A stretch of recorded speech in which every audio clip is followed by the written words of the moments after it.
Lloyd Austin was AWOL for days and told not a single person that he was required to in order to fulfill his constitutional duty. A reporter was caught on hot mic hypothesizing about a Trump assassination and is somehow not being interrogated at the very least. Fani Willis has a new boyfriend funded by taxpayers. Trump debated the only people he needs to, himself and the American public. And we're going to look at the left's news strategy. When your candidates suck, when you have to cheat to win, when all else fails, pull an Uno reverse and manufacture an image that the MAGA movement is somehow violent. My prediction is that that's their new catch-all campaign strategy they think will carry them through 2024, whether Biden is coherent or not. Stick around, we give you the weekly update, everything you need to know in 15 minutes or less every Friday. I'm Alexis Wilkins, and this is Between the Headlines.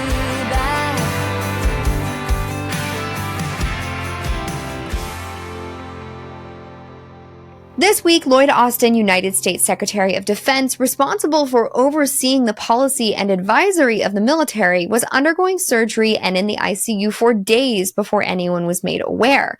The Deputy Secretary was also apparently out of office, and nobody at all was notified until January 8th.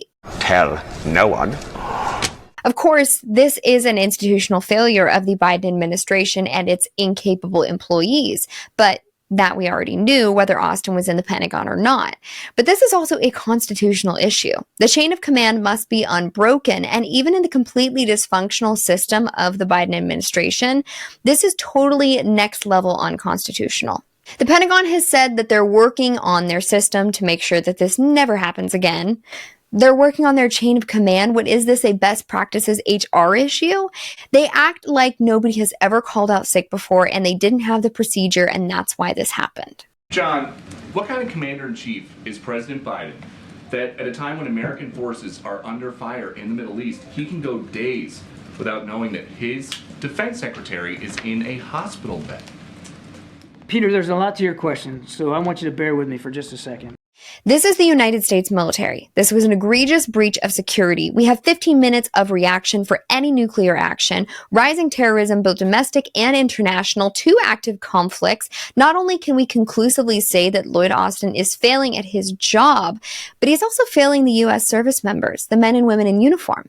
This is not a victimless situation just because nothing went awry that we know of. This is a disrespect to everyone who puts their life on the line, expecting that the Pentagon actually knows what they're doing. We're run by stupid people.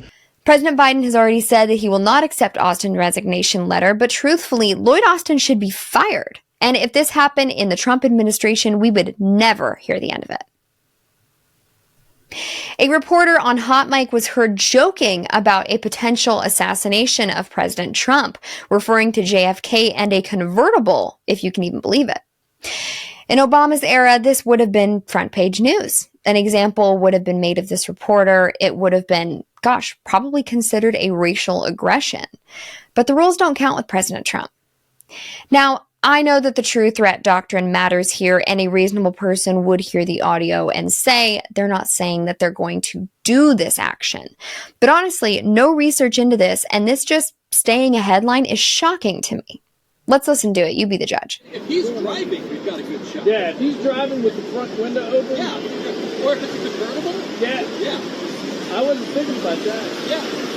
Like if he just pulls up by like JFK.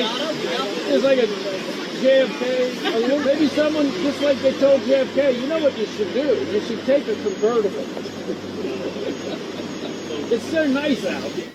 And you mean to tell me that the media is fair? Okay.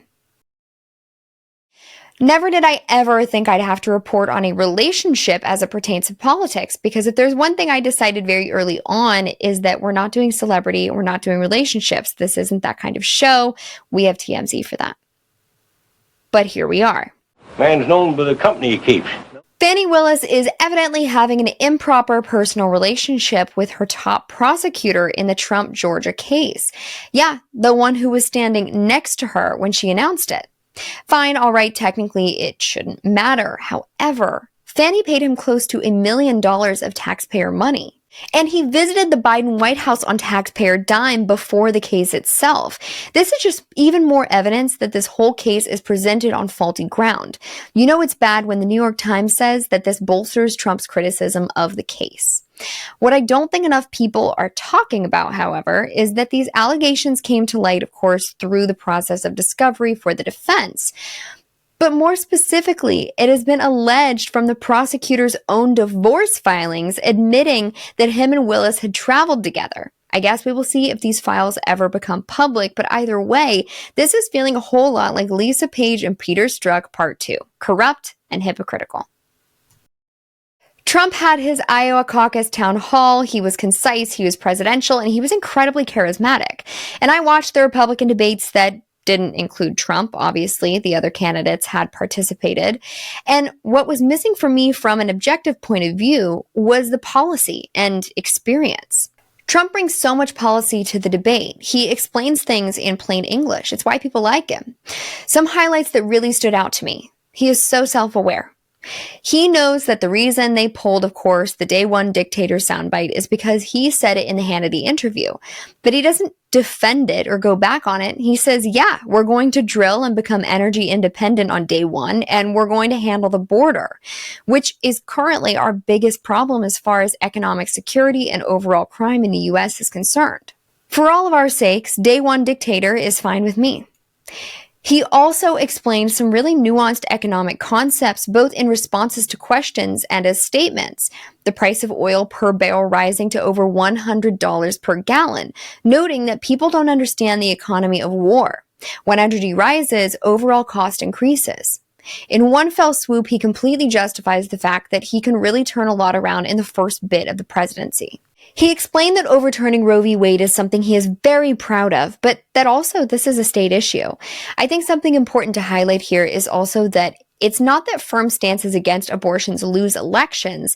It's that in these times, someone hoping to get elected in the general, someone who is not deciding state policy themselves, does not need to run their campaign on these concepts. You can tell he's incredibly bothered by what the left deems okay, and it's not okay. But it's polar stances that lose elections, and he knows that. All in all, not even comparable to Nikki Haley stepping on her own words. To lie to win, you don't deserve to win. I never said Hillary Clinton was an inspiration. You know, I often say that the reason I got into politics was because of Hillary Clinton. She is actually the reason that I made the jump. This is a win in and of itself. Finally, Biden and his team have realized that no one else is even close in this election. He is polling boatloads lower than Trump in quite a few states, and they seem to understand that they are not winning this one fairly. The illusion has become real. And the more real it becomes, the more desperate they want it. Now, I'm sure combined with other strategies, the Biden administration has begun their ad spend and social campaign, seeming to place all of their vitriol on the former president and highlighting his supporters as violent MAGA people. Notably, the sentiment that democracy is on the ballot, that you can't be pro-insurrection and pro-America, and that President Trump somehow will make sure he stays in office and that there'll never be another election. Whoopi Goldberg backs this up by repeating a quote that was never said at all and complimenting warmonger Jr. Liz Cheney. Watch. On day one, I'm going to be a dictator. Who says it to you, tells you, I'm going to put you people away. I'm going to take all the journalists, I'm going to take all the gay folks, I'm going to move you all around and disappear you. This is the playbook of the left. Can't beat them, cheat and lie. Can't make them look bad, make it up, and then commit the crimes yourself. No use trying to get through to an idiot unless you can talk idiot language. And I just never learned. It's nothing new, but with the spirit of the judicial system weaponized against the most popular candidate for president and also the American people, these things as a movement can be harmful to not just the people at the top, but to every single American. I think they retain the J6 narrative as a threat to those who want to exercise their First Amendment rights, and for the left to continue to pretend that there's something more terrifying than the current economy. Thank you so much for watching. Make sure you like, comment, subscribe, and let us know what you'd like to see more of.